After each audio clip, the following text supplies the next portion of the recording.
Imagine o momento assustador em que você recupera a consciência após um evento aterrorizante, apenas para descobrir que está amarrado a uma cadeira com um dispositivo terrível que mantém sua boca forçada a ficar aberta.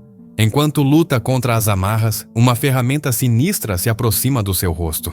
Embora você desejasse que isso fosse apenas uma consulta rotineira ao dentista, a dura realidade é que você pronunciou palavras que selaram seu destino. No implacável cenário da Idade Média, sua vida está por um fio enquanto você enfrenta o aterrorizante castigo de ter sua língua cortada. Nesta exploração, aprofundaremos nos castigos mais horríveis daquela época, baseando-nos em relatos históricos e na escala da dor científica para iluminar o sofrimento que os condenados suportaram. A dura realidade do castigo. Na Europa medieval, o ato de expressar dissidência podia levar a acusações de heresia. Se você ousasse afirmar que a chuva não era uma resposta divina ou que matar em nome de Deus era moralmente questionável, poderia ser marcado como herege. As consequências eram severas. A prisão e uma sentença terrível o aguardavam. Um dos castigos mais temidos era o terror da língua. Os carrascos usavam uma ferramenta especializada que se assemelhava a uma tesoura, projetada para segurar a língua da vítima entre suas lâminas. À medida que os torturadores apertavam os cabos, a dor agonizante aumentava. Frequentemente, as lâminas eram aquecidas para cauterizar a ferida, uma necessidade sombria em uma época desprovida de práticas cirúrgicas modernas. O sofrimento imediato era agravado pelo risco de infecção e pela possibilidade de morte por perda de sangue. No entanto, este método de castigo recebia apenas 39 de 140 pontos na escala da dor. Curiosamente, os carrascos muitas vezes preferiam extrair confissões em vez de silenciar suas vítimas completamente. Os horrores do Anat-Tushi fora da Europa. Encontramos a anatomia da tortura no Japão do século XVII. Sob o governo opressor do último shogunato, o cristianismo enfrentou severa perseguição. Aqueles que se recusavam a renunciar à sua fé eram submetidos à tortura excruciante conhecida como Anat-Tushi, que se traduz como pendurado. As vítimas eram envolvidas em palha ou tecido e penduradas de cabeça para baixo sobre um poço cheio de excrementos. Os carrascos infligiam pequenos cortes perto das têmplas para evitar que a vítima perdesse a consciência, garantindo assim uma experiência prolongada de agonias. Apesar do tormento, muitos cristãos mantiveram-se firmes, com quase 2.000 mártires escolhendo a morte em vez de renunciar à sua fé. Embora o Anat-Tushi obtivesse 48 pontos na escala da dor, acabou sendo eficaz em reduzir a presença cristã no Japão, deixando apenas cerca de 1,5% da população identificando-se como cristã hoje. O choke pear, uma ferramenta de terror. Algumas formas de tortura medieval desafiam a compreensão, e uma das mais notórias é o choke pears, também conhecido como o par de angústia. Este dispositivo metálico, composto por vários segmentos, podia ser amplamente aberto ao girar um parafuso. Seu design era assustadoramente versátil, permitindo aos carrascos inseri-lo em vários orifícios corporais. Embora se acreditasse que fosse usado como mordaça, sua principal função na tortura era horrível. As bordas dos segmentos eram afiadas e aquecidas antes da inserção, infligindo uma dor semelhante à experimentada durante o parto, recebendo 67 pontos na escala da dor. Embora haja poucas evidências históricas de seu uso real na tortura, o medo que inspirava é inegável. Frequentemente associado a castigos por suposta homossexualidade ou feitiçaria, o choke pear reflete a crueldade arbitrária da época. A aranha de ferro, um legado horrendo. Igualmente atroz era a aranha de ferro, ou Reaper de seios, um dispositivo projetado para punir mulheres acusadas de adultério, aborto ou fofoca. Este instrumento, aquecido e fixado contra uma parede, possuía picos afiados que eram impiedosamente cravados nos seios de uma mulher. A brutalidade dessa tortura não pode ser subestimada. A aranha de ferro servia como um lembrete assustador da misoginia da época, onde as mulheres frequentemente eram bode expiatório e submetidas a um sofrimento inimaginável pelas menores transgressões. Se você chegou até aqui, encorajo você a dar curtir e se inscrever no canal para continuar desfrutando de conteúdo fascinante como este. Seu apoio é muito importante para nós. Durante a Idade Média, muitas formas de castigo eram brutais e dilacerantes. Um dos métodos mais horríveis foi a mutilação, usada como forma de punição em diferentes contextos.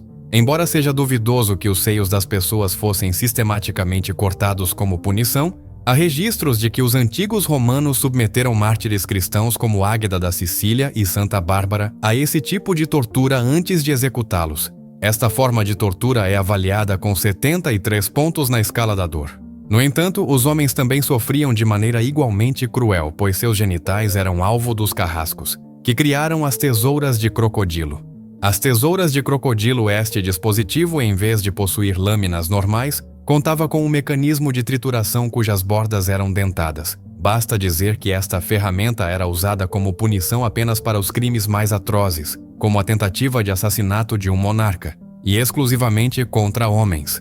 As tesouras eram aquecidas e aplicadas aos genitais masculinos, dilacerando-os. A maioria dos homens certamente não concordaria que este tipo de tortura tivesse apenas 100 pontos na escala da dor, pois deve ter sido uma experiência insuportável. No entanto, os carrascos muitas vezes se concentravam em outras partes do corpo, e uma das ferramentas mais usadas durante a Idade Média, especialmente durante a Inquisição, foi o partidor de joelhos. O partidor de joelhos. O partidor de joelhos era um dispositivo aterrador que colocava o joelho da vítima entre duas barras com picos afiados e começava a apertar os parafusos. Os dentes da ferramenta perfuravam a pele e os músculos até romper os ossos. Após sofrer esta tortura, as pessoas não apenas confessavam tudo o que lhes era acusado, inclusive coisas que não haviam feito, mas também ficavam mutiladas para o resto da vida. Assim, além de suportar uma dor que atingia 93 pontos na escala, as vítimas continuavam vivendo com as sequelas, sempre que não morressem por complicações. O partidor de joelhos também podia ser usado em mãos, cotovelos e tornozelos, mas havia uma parte do corpo onde não funcionava: a cabeça. O esmagador de cabeças durante a Idade Média, se os carrascos toleravam algo, foi até que no século XV se inventou o esmagador de cabeças. Este dispositivo era usado tanto para intimidação quanto para interrogatório e pena capital. Às vezes, colocar a cabeça de um prisioneiro no mecanismo era suficiente para que começasse a falar, pois já sabia o que o aguardava. Primeiro, os carrascos colocavam o queixo do prisioneiro sobre a tábua inferior e fixavam a parte superior do dispositivo na parte superior de sua cabeça. Depois, começavam a apertar o parafuso lentamente. A cada rotação, o crânio era submetido a uma pressão cada vez maior, fazendo com que os dentes fossem os primeiros a ceder, seguidos pela mandíbula até que os ossos do crânio começavam a se quebrar e os olhos explodissem. Se a rotação continuasse, a cabeça do condenado se deformaria completamente, e ele morreria suportando uma dor insuportável de 108 pontos, o que é ainda pior que as tesouras de crocodilo. A crucificação. Um método de execução horrível. Apesar de ser um símbolo da cristandade, a crucificação é um dos métodos de execução mais horríveis documentados ao longo da história. Os persas a usavam para punir rebeldes e traidores, enquanto os cartagineses executavam inimigos do Estado e desertores dessa maneira. Os antigos romanos levaram a crucificação ainda mais longe. Para eles, esse castigo estava reservado para os criminosos mais atrozes, rebeldes, inimigos do Estado, escravos e não cidadãos do Império. Frequentemente, o condenado precisava carregar uma viga de 150 quilos até o local da execução. Lá, essa parte da cruz era colocada sobre um pilar já erguido, e a vítima era amarrada ou pregada a ela pelos pulsos. Os carrascos escreviam o crime do indivíduo na viga horizontal e depois o deixavam sofrer uma morte horrível. Às vezes, eram usadas torturas adicionais, como chicotadas, para infligir ainda mais dor à vítima. O sofrimento do crucificado era inimaginável. Primeiro, a vítima sofria a dor de seus ferimentos, que mais tarde se somava às queimaduras solares, picadas de insetos e fome. Os músculos do condenado começavam a arder devido à tensão insuportável, e em algum momento as pernas não podiam mais sustentar seu corpo e cediam. O peso era transferido para os braços, mas as articulações não eram fortes o suficiente para mantê-lo por muito tempo, e eventualmente toda a carga recaía sobre o peito. Nesse momento, a vítima começava a experimentar dificuldades para respirar e tornava-se cada vez mais complicado inalar, iniciando assim a asfixia. Esta horrível forma de execução é considerada uma das piores da história da humanidade, e são atribuídos 112 pontos na escala da dor. A humilhação pública. Os governantes romanos pareciam gostar de combinar a execução com a humilhação pública. Por isso também praticavam uma tortura conhecida como poinakul, ou penalidade do saco. Este método era usado para desonrar ainda mais os condenados, transformando sua morte em um espetáculo público. A combinação de dor física, sofrimento e humilhação tornou-se um marco da justiça da época, deixando uma marca indelével na história da humanidade. A brutalidade dos castigos na Idade Média reflete uma época sombria na história da humanidade.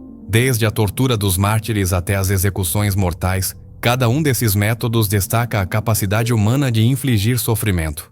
Ao examinar esses horrores, é crucial lembrar a importância da empatia e da justiça em nosso próprio tempo, assegurando que tais atrocidades não se repitam no futuro.